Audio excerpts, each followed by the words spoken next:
எமது சேனலை சப்ஸ்கிரைப் செய்து எம்மோடு இணைந்திடுங்கள்.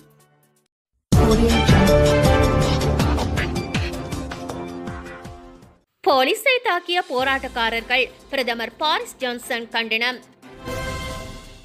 வெளிநாடுகளிலிருந்து இலங்கை திரும்பியவர்களுக்கு விமான நிலையம் வெளியிட்ட அறிவிப்பு. லண்டனில் பயங்கரம், இளைஞர்கள் மீது துப்பாக்கிச் சூடு, கத்தி குத்து தாக்குதல். இந்த 13 நாடுகளுக்கு விசா கட்டுப்பாடுகள் விதிக்கப்படும், ஐரோப்பிய ஒன்றியம் எச்சரிக்கை.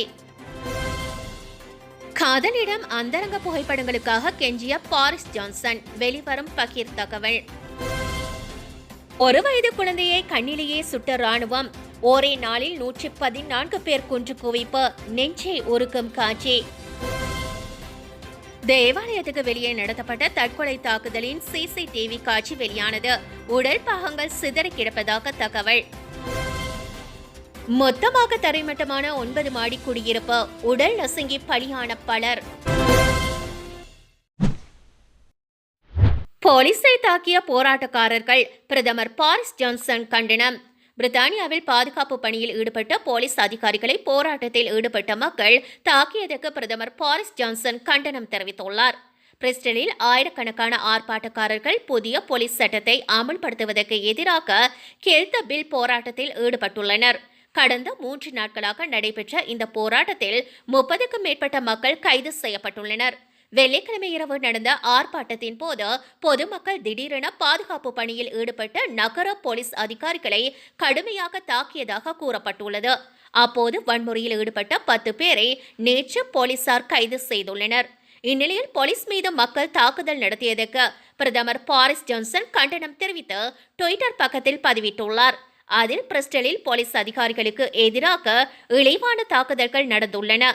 பொது சொத்துக்களுக்கு சேதம் விளைவித்து வன்முறையை கையாளுகின்ற ஒரு கும்பல் கற்கள், போத்தல்கள் மற்றும் பட்டாசுகளால் தாக்குவதை அதிகாரிகள் எதிர்கொள்ள வேண்டிய அவசியமே இல்லை.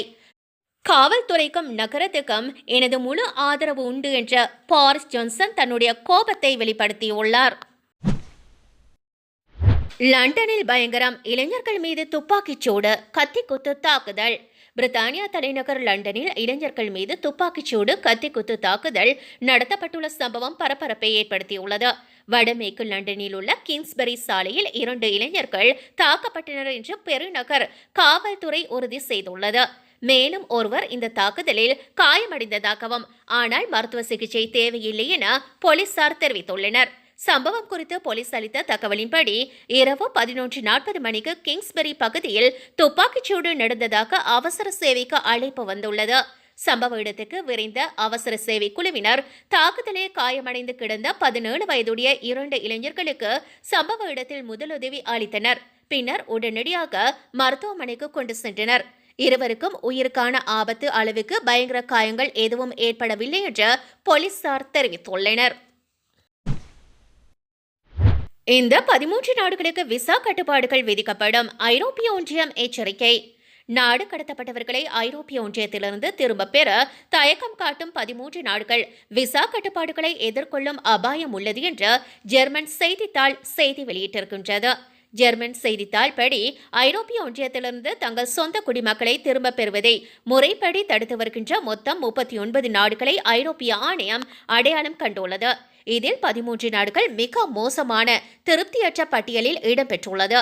Iraq, Iran, Libya, Senegal, Somalia, Mali, Cameroon, Congo குடியரசு, எகிப்து, எரித்தியா, எத்தியோப்பியா மற்றும் கெனியா, பிசாவ் ஆகிய 13 நாடுகள் மிக மோசமான திருப்தியற்ற பட்டியலில் சேர்க்கப்பட்டுள்ளது.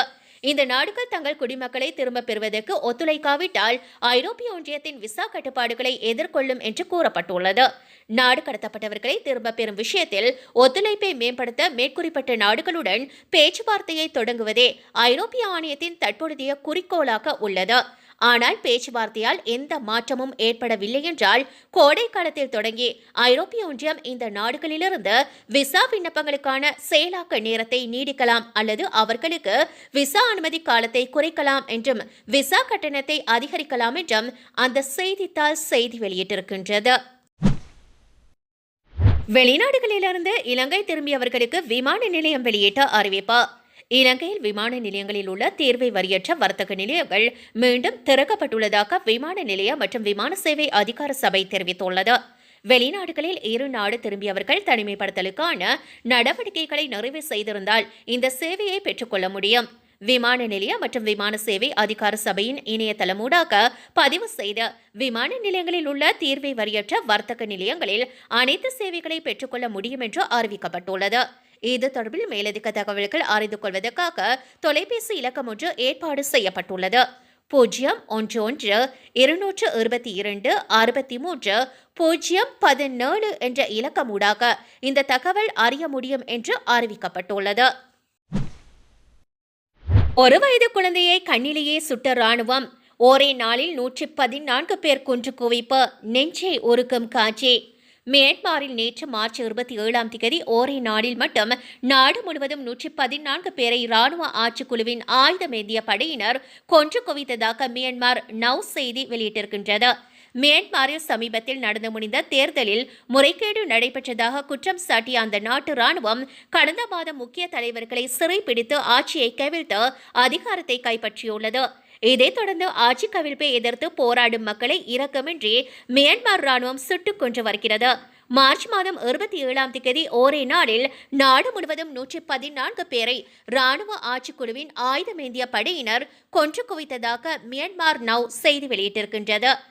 கடந்த மாதம் ராணுவ ஆட்சி கவிழ்த்து அதிகாரத்தை கைப்பற்றிய நாள் முதல் நாட்டில் ஒரே நாளில் அதிகபட்சமாக நேற்று மட்டும் 114 பேர் கொல்லப்பட்டுள்ளனர் என்பது குறிப்பிடத்தக்கது. அதே சமயம் யாங்கோனில் உள்ள தமிழில் விளையாடிக் கொண்டிருந்த ஒரு வயது குழந்தையை ஆயுதமேந்திய படையினர் ரப்பர் புல்லட் மூலம் கண்ணில் சுட்டுள்ளனர். சுடப்பட்ட ஒரு வயது பெண் குழந்தை கதறி அழுது துடிக்கும் காட்சி இணையதளத்தில் வெளியாகியுள்ளது. குழந்தைக்கு ஏற்பட்ட காயம் குறித்து மேலதிக தகவல்கள் ஏதும் வெளியாகவில்லை. எனினும் சிகிச்சைக்கு பின் நலமாக இருப்பதாக நம்பப்படுகிறது. மொத்தமாக தரைமட்டமான 9 மாடி குடியிருப்பு. உடல் நசுங்கி பலியான பலர். கெய்ரோவின் கிழக்கில் 9 மாடி குடியிருப்பு கட்டிடம் ஒன்று இடிந்து விழுந்ததில் உடல் நசுங்கி 8 பேர் பலியானதாக தகவல்கள் வெளியாகியுள்ளன. குறித்த விபத்துக்கு காரணம் என்ன என்பது தொடர்பில் உறுதியான காரணம் வெளியாகாத நிலையில் தொடர் விசாரணை முன்னெடுக்கப்பட்டு வருகிறது. எகிப்திய தலைநகர் கெய்ரோவில் இந்த அதிர்ச்சி சம்பவம் நடைபெற்றுள்ளது. இந்த பகுதியில் உள்ள ஒரு குடியிருப்பு கட்டிடம் திடீரென்று இடிந்து விழுந்துள்ளது. இதில் குறைந்தது 8 பேர் இடிபாடுகளில் சிக்கிக் கொல்லப்பட்டுள்ளதுடன் 29 பேர் காயங்களுடன் தப்பியுள்ளனர். சனிக்கிழமை இரவு நடந்த இந்த சம்பவம் தொடர்பில் உள்ளூர் ஊடகங்கள் தகவல் வெளியிட்டிருக்கின்றன. மட்டுமின்றி மீட்பு குழுவினர் மின்விளக்கு வெட்டத்தில் தேடுதல் நடவடிக்கையை இரவு வெகு நேரம் தொடர்ந்ததாகவும் கூறப்பட்டுள்ளது. எகிப்தில் குடியிருப்பு கட்டிடம் இடிந்து விழுவது ஒன்று புதிதான நிகழ்வல்ல. அனுமதியின்றி அதிக எண்ணிக்கையிலான கட்டிடங்கள், பழைய கட்டிடங்களின் மோசமான பராமரிப்பு மற்றும் கட்டிட பாதுகாப்பு விதிமுறைகளை மோசமாக அமல்படுத்துவது உள்ளிட்டவை முக்கிய காரணியாக கருதப்படுகிறது. தேவாலயத்துக்கு வெளியே நடத்தப்பட்ட தற்கொலை தாக்குதலின் சிசிடிவி காட்சி வெளியானது. உடல் பாகங்கள் சிதறி கிடப்பதாக தகவல். இந்தோனேஷியாவில் தேவாலயத்துக்கு வெளியே நடத்தப்பட்ட தற்கொலை தாக்குதலின் சிசிடிவி காட்சிகள் வெளியாகியுள்ளது. இந்தோனேஷியாவின் மகாசார் நகரில் உள்ள தேவாலயத்துக்கு வெளியே நடத்தப்பட்ட தாக்குதலில் குறைந்தது 10 பேர் காயமடைந்துள்ளனர். ஈஸ்டர் பண்டிகையின் முதல் நாளான இன்று தேவாலயத்தில் பிரார்த்தனை முடிந்து வெளியே வந்து கொண்டிருந்த மக்களை குறிவைத்து ஒருவர் அல்லது 2 தற்கொலை தாக்குதல்தாரிகள் தாக்குதல் நடத்தியதாக போலீசார் தெரிவித்துள்ளனர். சம்பவ இடத்தில் உடல் பாகங்கள் சிதறி கிடப்பதாகவும் அது யாருடையது என அடையாளம் காணும் பணிகள் நடைபெற்று வருவதாக குறிப்பிட்டுள்ளனர். தேவாலயத்தின் பாதுகாப்பு காவலர்கள் சந்தேகத்துக்குரிய தாக்குதல்தாரியை தடுத்து நிறுத்தியதாக தேவாலயத்தின் பாதிரியார் குறிப்பிட்டுள்ளார். தாக்குதல் நடத்தியவர் மோட்டார் சைக்கிளில் வந்து தேவாலயத்துக்குள் நுழைய முயன்றார் எனவும் பாதிக்கப்பட்டவர்களில் சிலருக்கு பலத்த காயம் ஏற்பட்டது என்றும் பாதிரியார் குறிப்பிட்டுள்ளார். தேவாலயத்தின் நுழைவாயிலில் குண்டுவெடிப்பு நடந்தது. இந்த சம்பவம் அந்த பகுதியில் பொருத்தப்பட்டிருந்த சிசிடிவி கேமராக்களில் பதிவாகியுள்ளது. அதில் குண்டு வெடித்து சாலையின் நடுவில் தீ, புகை மற்றும் சிதைந்த பொருட்கள் தெரிந்து விழும் காட்சிகள் காட்டுகின்றன. காதலிடம் அந்தரங்க புகைப்படங்களுக்காக கெஞ்சிய பாரிஸ் ஜான்சன். வெளிவரும் பகீர் தகவல். பிரித்தானிய பிரதமர் பாரிஸ் ஜான்சனுடன் அந்தரங்கம் பகிர்ந்து கொள்ளும் அளவுக்கு நெருக்கமான உறவு இருந்ததாக அமெரிக்க பெண் தொழிலதிபர் ஒருவர் தெரிவித்துள்ளார். தற்போது 35 வயதாகும் ஜெனிஃபர் ஆர்குரி என்பவரே 56 வயதான பாரிஸ் ஜான்சன் தொடர்பில் குறித்த தகவலை வெளியிட்டிருக்கின்றார். மட்டுமின்றி 4 ஆண்டு காலம் நீடித்த அந்த உறவின் போது உண்மையாகவே பாரிஸ் ஜான்சன் மீது காதலில் விழுந்ததாகவும் அவர் குறிப்பிட்டுள்ளார். 2012 முதல் 2016 வரையான காலகட்டத்தில் தமக்கும் பாரிஸ் ஜான்சனுக்கும் நெருக்கமான உறவு இருந்ததாக ஜெனிஃபர் ஆர்குரி வெளிப்படுத்தியுள்ளார். பாரிஸ் ஜான்சன் லண்டன் மேயராக 2வது முறையாக பதவியில் இருந்தபோது நாங்கள் ஒருவரை ஒருவர் சந்திக்க தொடங்கியதாக ஆர்குரி தெரிவித்துள்ளார். அந்த காலகட்டத்தில் பாரிஸ் ஜான்சன் சட்டத்தரணியான மெரினா வீலர் என்பவரை திருமணம் செய்திருந்தார். இவர்களுக்கு 4 பிள்ளைகளும் உள்ளனர்.